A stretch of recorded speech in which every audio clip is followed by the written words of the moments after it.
Vous êtes aussi présenté par certains journalistes comme le candidat de la Manif pour tous. Donc vous êtes contre la GPA, vous êtes chrétien, vous êtes le président du parti chrétien-démocrate. Avez-vous toujours les mêmes idées parce que certains en ont changé? Oui. Je me suis engagé contre la loi Taubira avec conviction, avec cette conviction que il est impossible de fonder durablement une société sans considérer la différence entre les sexes comme un principe fondateur de la communauté humaine. C'était le fond de mon engagement. L'autre fond de mon engagement, c'était la préservation de la filiation et la possibilité d'un repérage dans les générations de celui qui vient au monde. Or, quand, par définition, on lui apprend qu'il a 2 pères et 2 mères, ce qui est impossible, le repérage dans les générations devient, par le fait, un exercice impossible à pratiquer. Donc, je n'ai pas changé d'avis. Je milite toujours pour l'abrogation de la loi. En parfaite cohérence avec tout ce que j'ai pu défendre depuis le début des débats à la fin de l'année 2012. Et je ne changerai pas de conviction parce que je ne conçois pas d'autre manière de voir le monde que celle-là. Concernant la GPA, la circulaire Taubira obligeait la justice française à reconnaître des enfants nés de GPA à l'étranger. Quelle est votre position sur ce sujet ? Je pense que la première chose à faire, c'est de se débarrasser de la tutelle judiciaire de la Cour européenne des droits de l'homme. Il faut pour cela réviser la Constitution. J'ai d'ailleurs déposé une proposition de loi dans ce sens il y a quelques mois à l'Assemblée nationale. Donc juridiquement, la voie est connue.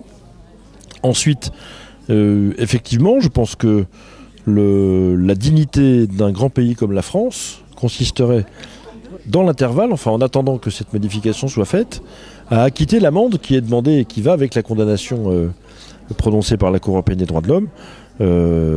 Considérant que je préfère un pays qui paye une amende en refusant de voir s'instaurer l'esclavage sur son territoire, ce qui est le cas des mères porteuses, plutôt que de se soumettre à une décision que je considère comme inique de la Cour européenne des droits de l'homme, qui est censée nous apprendre le respect des droits fondamentaux des personnes.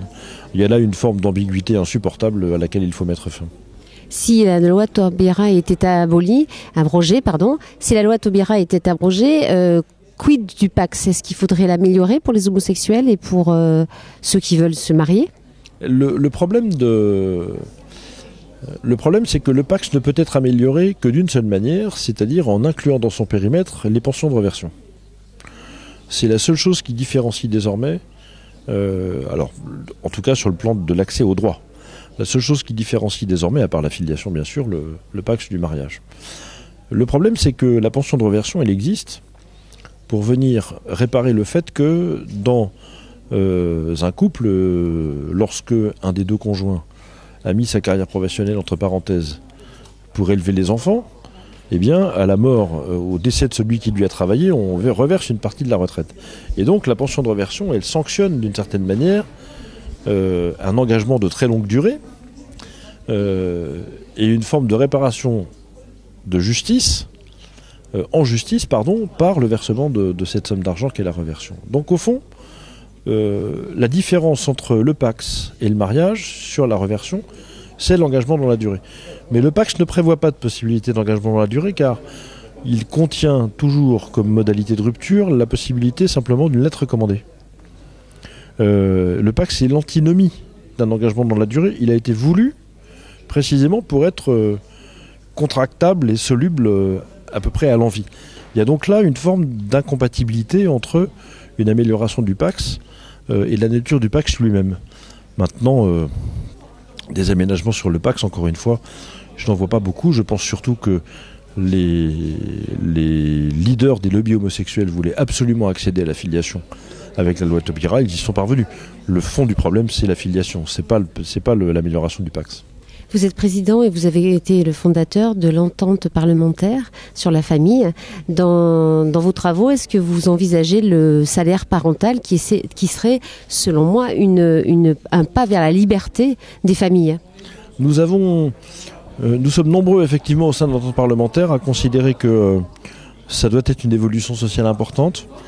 Ça peut faire partie de la liberté redonnée, effectivement, aux familles, d'autant plus que, dans beaucoup de cas, en réalité, le paradoxe, c'est que quand vous confiez vos enfants à votre voisine qui est assistante maternelle, elle est payée pour les garder, mais quand vous gardez les vôtres, en fait, vous vous n'en tirez aucun bénéfice, à part évidemment la joie d'élever vos enfants et de passer du temps avec eux. Mais enfin, matériellement, ça sonne et ça ne trébuche pas toujours.